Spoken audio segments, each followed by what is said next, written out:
Exponents, IGCSE GCSE, one of the exam style question, a very interesting one, where you are given something like 3 raised to the power y is k or p or q or anything like that. And you have to find values for such things, like anything related to that. Not the value, you have to express it in terms of k.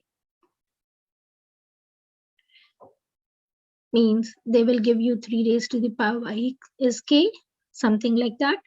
And they will ask you a similar one to be expressed in terms of k. How to deal such questions? So our target will be to express this something near to 3 raised to the power y so that we can use k. So here the first part says 3 raised to the power y plus 1. So what do we see the power? Power is in addition. So when are the powers added?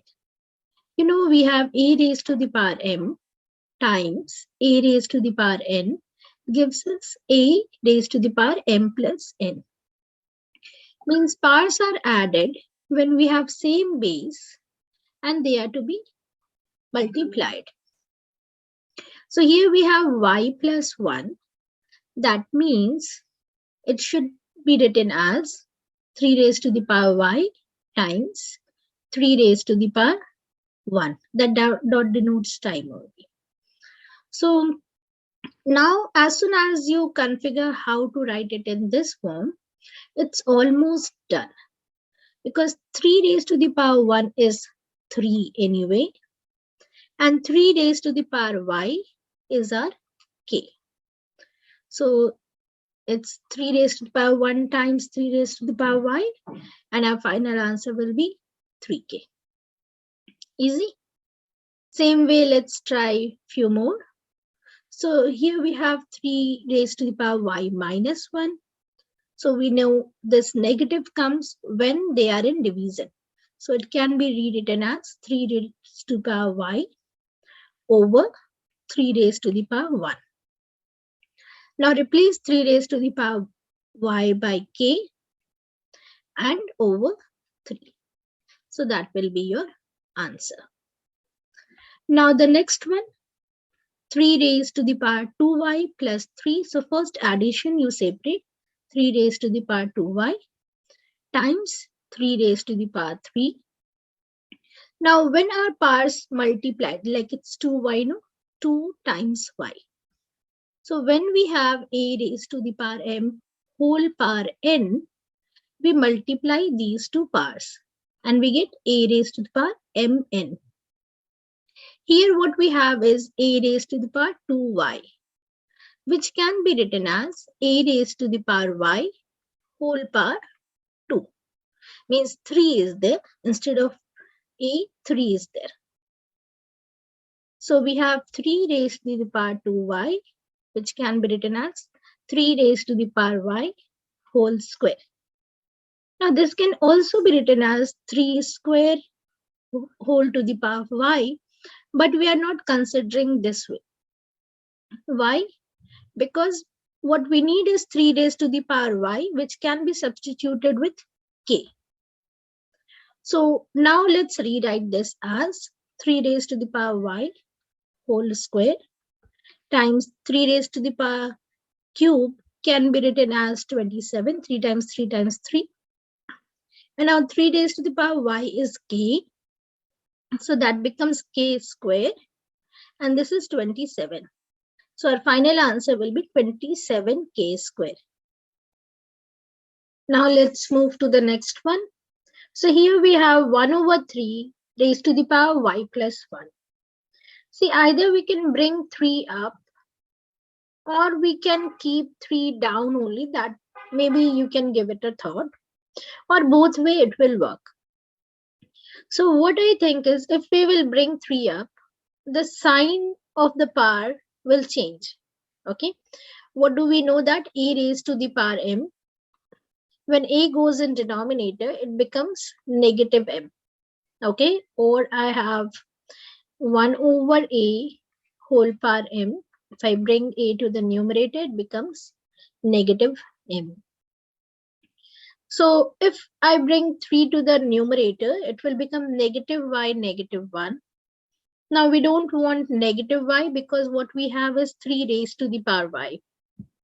3 raised to the power positive y. And we also know that a over b whole power m. So the power applies to both of them. It is a raised to the power m over b raised to the power m. Let's use this one. So it will be 1 raised to the power y plus 1, which is just 1, over 3 raised to the power y plus 1. Now 3 raised to the power y plus 1 is now just the same first question. We can write it as 3 raised to the power y times 3 raised to the power 1. Now this 3 remains 3, and 3 raised to the power y, we will substitute that with k. So our answer will be 1 over 3k.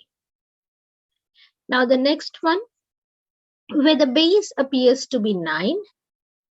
So this 9 we can change to 3 with 3 square, and then 2y minus 1. Now let's multiply these. So this 2 will be multiplied by both 2y and negative 1. Will give you 3 raised to the power 4y negative 2.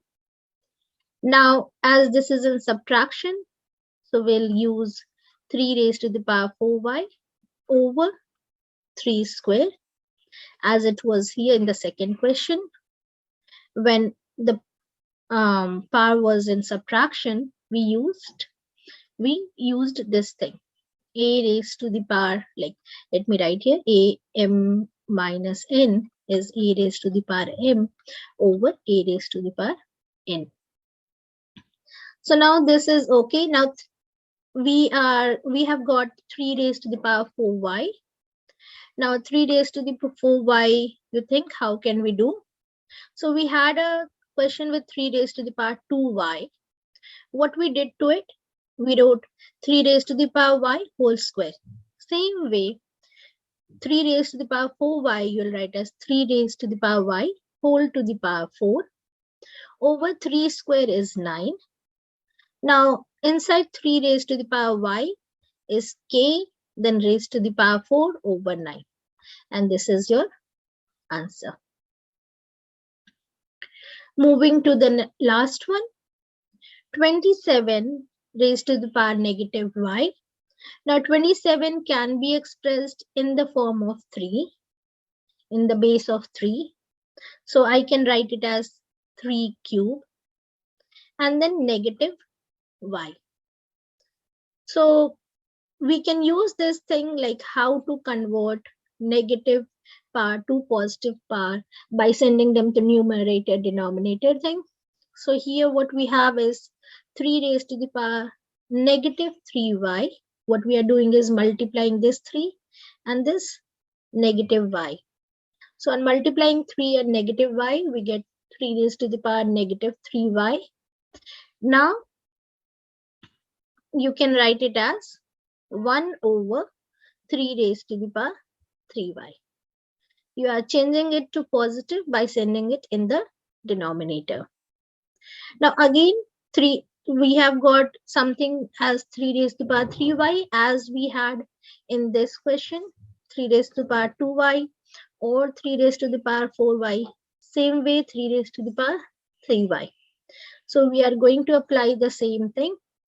We will be doing 1 over 3 raised to the power y whole power 3, which will give you 1 over k raised to the power 3.